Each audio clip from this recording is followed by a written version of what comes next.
और बीजेपी जैसे जो कि कहती है कि अंतर्राष्ट्रीय सबसे बड़ी पार्टी है, जिसका देश में प्रधानमंत्री है, वो भी उन लोगों को, चंद्रशेखर आज़ाद के दोस्तों को तोड़ने का और फोड़ने का काम कर रहा है। यानी कि आज़ाद समाज पार्टी एक पारस है जिसे सोना उगलता है, उस पार्टी से सिर्फ सोना ही निकलता है। जितनी भी पार्टियां हैं जो एंटी बीजेपी है, बीजेपी को रोकना चाहती है, उन्हें एक मसौदा तैयार करना पड़ेगा, एक एक तिनका चुनना पड़ेगा, ताकि हमारा ऐसा नाव बने कि हम नैया पार कर जाए। सवाल है वो तंग आकर गए, क्यों तंग आकर गए कि तेजस्वी यादव जी अभी भी बहुजन मानसिकता को अपना नहीं पा रहे हैं। भीम आर्मी चीफ और आज़ाद समाज पार्टी के राष्ट्रीय अध्यक्ष चंद्रशेखर आज़ाद जी पर यह आरोप लग रहा है कि वो जिन जिन नेताओं से मिलते हैं वो बीजेपी में चला जाता है। मसलन उदाहरण के लिए नीतीश कुमार से मिले, बीजेपी में चल गए, ओपी राजभर से मिले, वो भी चल गए, जयंत चौधरी उनके सबसे करीबी दोस्त माना जाते थे, वो भी बीजेपी में चल गए। बात करेंगे इसी मसले पर। हमारे साथ बात करने के लिए बिहार के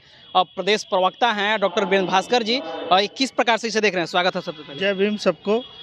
पहले तो मैं आपको जानकारी के लिए बता दूं कि शरद पवार से भी मिले थे तो बीजेपी में चले गए। हाँ। और अखिलेश यादव से भी मिले थे, बीजेपी में चले गए।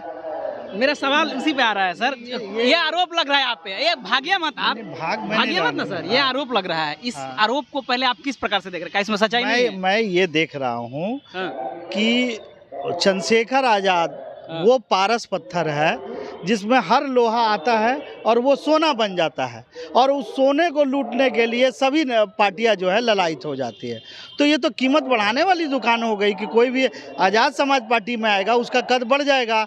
और बीजेपी जैसे जो कि कहती है कि अंतर्राष्ट्रीय सबसे बड़ी पार्टी है, जिसका देश में प्रधानमंत्री है, वो भी उन लोगों को, चंद्रशेखर आज़ाद के दोस्तों को तोड़ने का और फोड़ने का काम कर रहा है। यानी कि आज़ाद समाज पार्टी एक पारस है जिसे सोना उगलता है, उस पार्टी से सिर्फ सोना ही निकलते हैं। बी टीम भूल गए, चंदू भूल गए?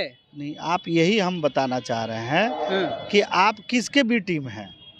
बीजेपी के बी टीम। बीजेपी के बी टीम है। तो बीजेपी के बी टीम है तो आज नीतीश कुमार जी बिहार में बीजेपी के तरफ चले गए, वो किसके टीम थे?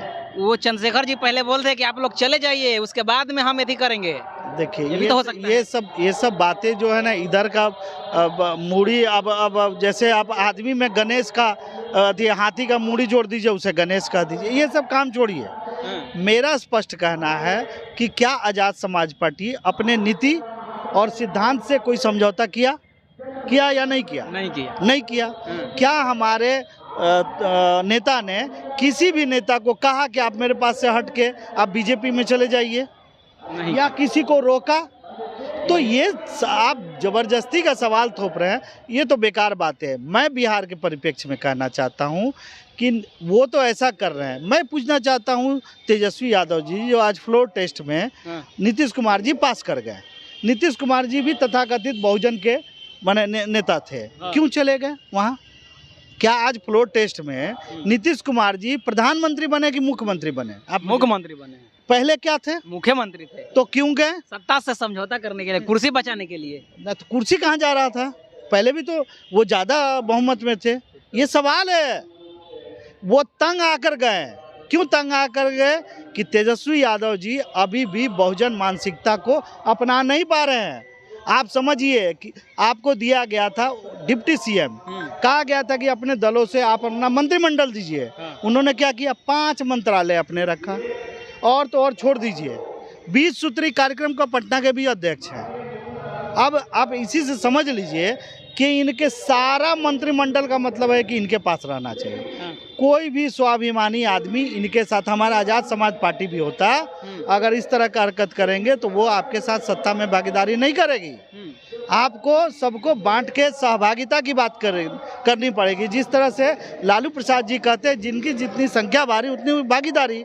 आप भागीदारी दिखाइए ना। आप माई समीकरण में फूले हुए हैं, कल होके मुस्लिम अगर आपको छोड़ दे तो कहाँ जाएंगे आप? 14% से सरकार बना लेंगे। और ये तय मानिए कि आने वाले समय में मुस्लिम भी अपना विकल्प देख रहा है। वो कहीं ना कहीं बहुजन से सट के आपको कहीं लात मार दे तो आप कहाँ चले जाएंगे? हमारा एक मजबूत साथी फिर सड़क पर आ जाएगा।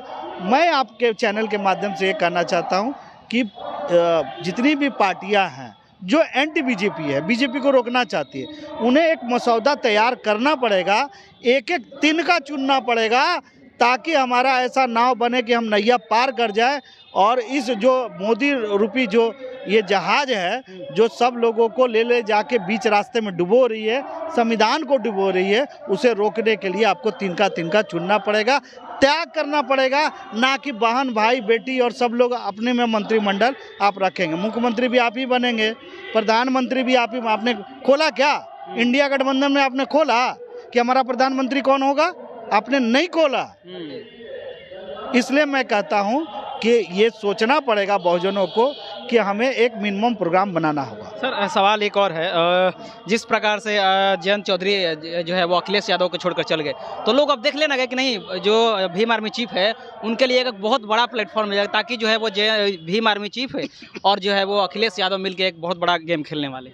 देखिए अब सवाल फिर मैं यही कहता हूँ, ये गठबंधन बनते हैं और टूट जाते हैं, तो इसके पीछे क्या करना है? जैसे शादियाँ होती हैं और शादियाँ टूट जाती हैं, तो अब ये तय होता है। कुछ लोग बोलते हैं कि लव मैरिज था इसलिए टूट गया, कुछ लोग कहते हैं दहेज के कारण टूटे। नहीं, कुछ ना कुछ ऐसे बातें हैं जो एक दूसरे से झूठ बोला, और ये झूठ जब पर्दाफाश होता है तो लोग जो है कहीं ना कहीं डर से अलग हो जाते हैं, यानी विश्वसनीयता का सवाल उठता है कि क्या ऐसी बात है। अब जैसे आप देख लीजिए, मैंने आज़ाद समाज पार्टी को आपने यूपी में ही कर रखा है। अब नीतीश, अब समाजवादी पार्टी के जो अखिलेश यादव हैं वो बात करते हैं कि यूपी में बात करना है तो हमसे बात करना है, आज़ाद समाज पार्टी अलग से बात नहीं करेगी। ये क्या मतलब हुआ?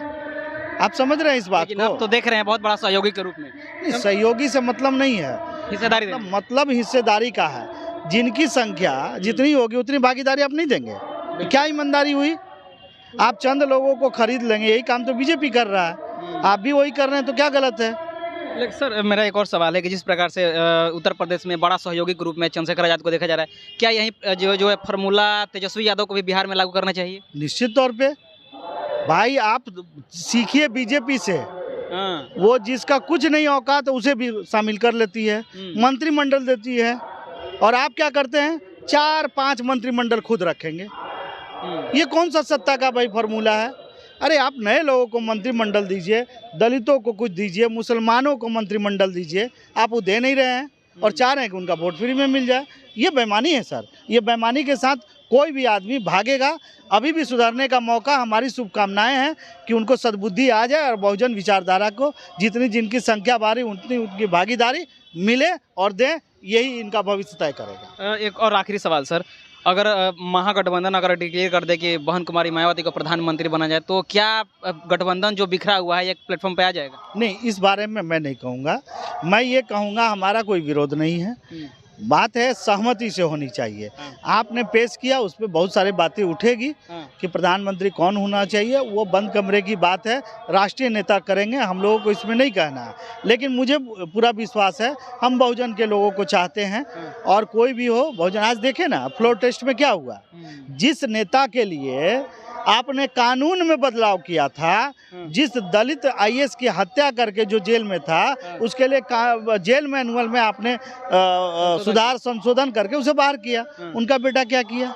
ये सब सीखने की चीज़ है, इस पर ज़्यादा टीका टिप्पणी करने की बात। चलिए, तो देख सकते हैं जो डॉक्टर साहब हैं उनका पूरा जो है वो ये कहना था कि उत्तर प्रदेश से अखिलेश यादव को सीखना चाहिए, तेजस्वी यादव को भागीदारी देना चाहिए, क्योंकि यही जनगणना में कहे थे कि जिसकी जितनी संख्या बारी उसकी उतनी हिस्सेदारी, तो हिस्सेदारी पर बखूबी काम करना चाहिए। अन्यथा जो आपके साथ कोई परमानेंट नहीं रहा है, हमेशा जो है वो परमानेंट नहीं रहता है, आपको मजबूरी हो जाएगा लोगों को छोड़ना, दलितों को, पिछड़ों को और आदिवासियों को। बाकी इस खबर को आप किस प्रकार से देख रहे हैं, प्रतिक्रिया नीचे कमेंट बॉक्स में जरूर दीजिएगा। मिलते हैं अगले खबरों के साथ, बहुत बहुत धन्यवाद।